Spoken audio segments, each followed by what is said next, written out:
to?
Ito yung OTP at saka yung ground. Amoy na yung karton dyan. Excuse me. Amoy na yung karton. Ibang bakset. Yes, magandang araw mga master. Papakita po natin ngayon yung bagong solar home. Ano po? Solar home LiPo4 battery. Ito po yung bagong design niya. May gulong po siya. Ayan po. Saka pwede rin siyang i-wall mount. Pag i-wall mount natin, dapat lalagyan natin ng brace yung ano niya, yung bracket niya.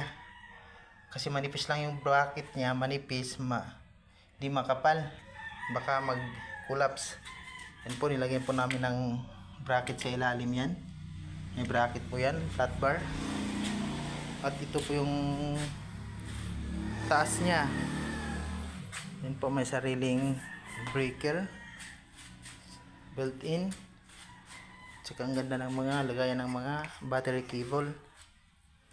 Ang charging voltage niya is 58 volts.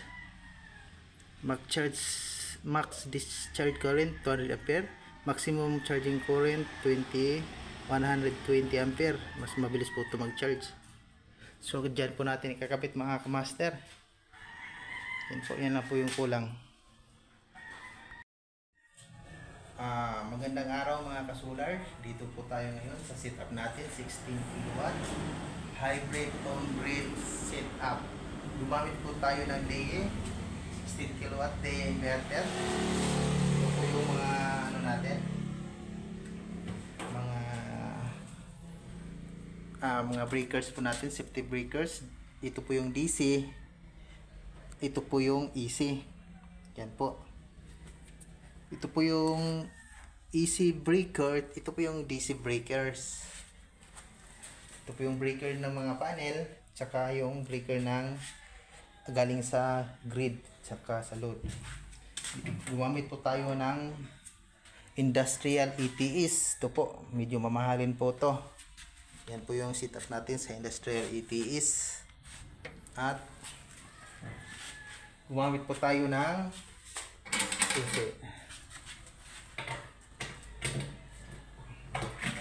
MCCB breaker. Yan po, 250 amperes MCCB breaker.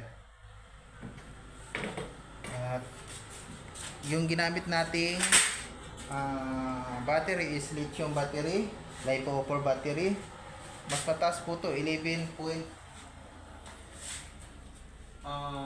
yung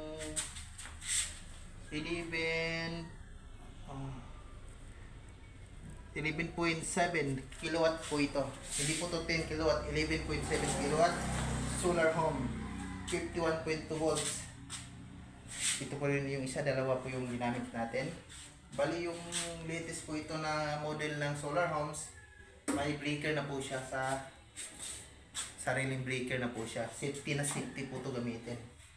Tapos floor mounted po siya. Tapos wall mounted po namin kasi yung open po yung area. Yun, baka nakawin. Para hindi po siya manakaw, safety siya, wall mounted po namin. Pwede naman siya wall mounted, pwede siyang floor mounted. Tapos abangan niyo po yung pagpapagana natin. Commissioning na po tayo mga ka-solar. Bye-bye! Abangan and POG commissioning. At POG update sitting natin.sa ating 16 kude hybrid inverter.